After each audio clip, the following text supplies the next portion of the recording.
Hey, thanks for showing an interest in the HVACR industry, and I think you're going to find that it is a really great career choice.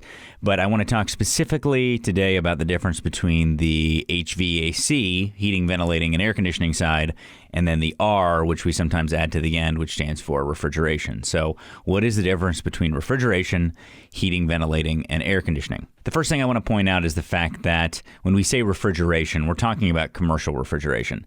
Refrigeration in homes and residences falls under the category of appliance repair, which is kind of a different thing. And while a lot of residential contractors do appliance repair, many don't, and it sort of falls under its own category. So when you think about dishwashers, washers, dryers, and refrigerators, those fall under the category of consumer appliance repair or residential appliance repair. And that's not something that we're talking about here specifically. So first off, when we say refrigeration, we're talking about commercial refrigeration. And when we say HVAC, we could be talking about commercial, residential, or industrial. But there are some key differences here. The first thing that I want to mention is that in HVAC, you tend to be working on equipment that's based around human comfort. That's the most common. There are systems that control the environment for industrial processes. That's what we call industrial process refrigeration or industrial cooling. But the majority of the industry is comfort HVAC. And so comfort HVAC means we're controlling heating, ventilation, air conditioning, airflow, air filtration, and air quality. You can even throw odors and sound in there. We're controlling all of those things as it relates to the equipment in order to keep people comfortable. And what goes along with that is often on the HVAC side, we can make instantaneous repairs that show themselves immediately. So you can go to a building and it doesn't have cooling and you can turn it on. The customer feels cold air blowing out of the vents.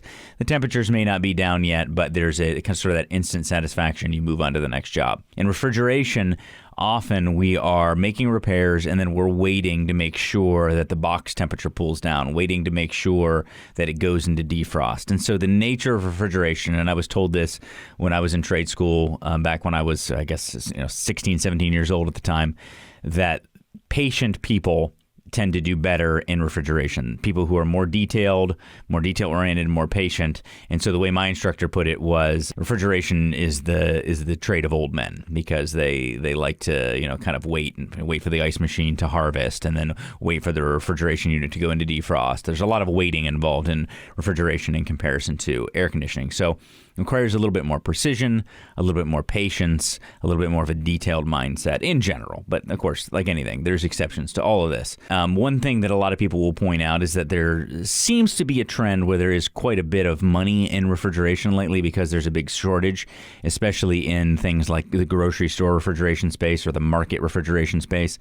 And there's some truth in that regionally. There actually are some shortages, and whenever there's a shortage, of course, supply and demand drives. The only way that you're going to work out in refrigeration is if you have the skills to do refrigeration. The core principles of refrigeration and air conditioning are the same pretty much.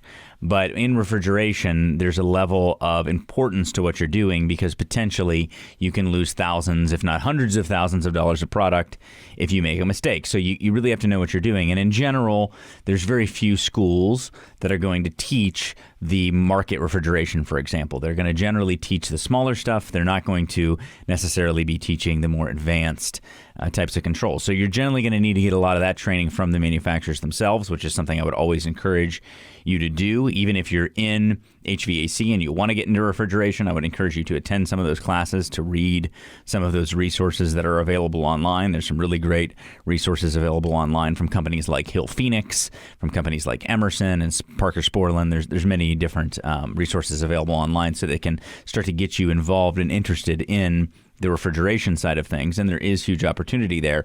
But it is important to know that when you get into the refrigeration where you're dealing with product and potential product loss versus just somebody being uncomfortable, you want to be really cognizant of the fact that you have to know what you're doing. You have to be comfortable generally on the control side.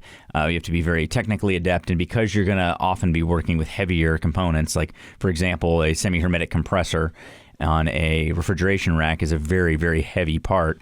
You have to have some knowledge of rigging and how to work with things safely. Whereas on the HVAC side, especially on the residential and light commercial side, there's not going to be as much of that. And like anything, when you go into a segment of the industry that's a little more rare, most cases they're going to want to hire people who already have experience. So if you're entry level, then often it's easier to get into the HVAC side than it is to get into the refrigeration side. But I would encourage you, as I encourage many, start to do some reading on your own, start to do some researching, start to take some classes, and you may find that you're able to land a pretty good opportunity with a company that does that sort of work. I do have to warn you on the refrigeration side. Refrigeration technicians tend to have to work a pretty nasty on-call schedule because in refrigeration, if you get a call that a freezer, for example, is going down at maybe a grocery store or a convenience store or a restaurant, you've got to go right now. It doesn't matter if it's 2 o'clock at night. It's not a matter of wants. In comfort cooling, it's I'm uncomfortable in my bedroom, right? I'm not comfortable, so I want you to come out. In refrigeration, it's you've got to come out. You need to come out. So the on-call schedules tend to be a little more crazy in refrigeration. Weekends, nights, those sorts of things tend to come up. The travel tends to be a little bit more stressful. A lot of people who do the larger refrigeration, they experience burnout, especially in really busy times. So that's something that you have to be prepared for. You have to be a fairly resilient person in order to do the commercial refrigeration side. I mean, that's also true in HVAC. All of these industries require, a reasonable amount of resilience and grit in order to do them. This is not a job for somebody who just wants to punch a clock, but commercial refrigeration tends to be on the leading edge of that, along with industrial. So it depends on what your tolerance is for stress in those ways. It depends what your interest is in being really detailed and very mechanical and technical. Once again, on the refrigeration side, the people skills aren't as necessary. I mean, having people skills helps everyone. It's a good thing to have. Whereas in residential and light commercial HVAC, there is a lot more of that talking to the customer side of things, especially in residential. In the larger commercial refrigeration, there's just not as much of that. It's more about the work itself. So hopefully you found that helpful. We will catch you on the next one.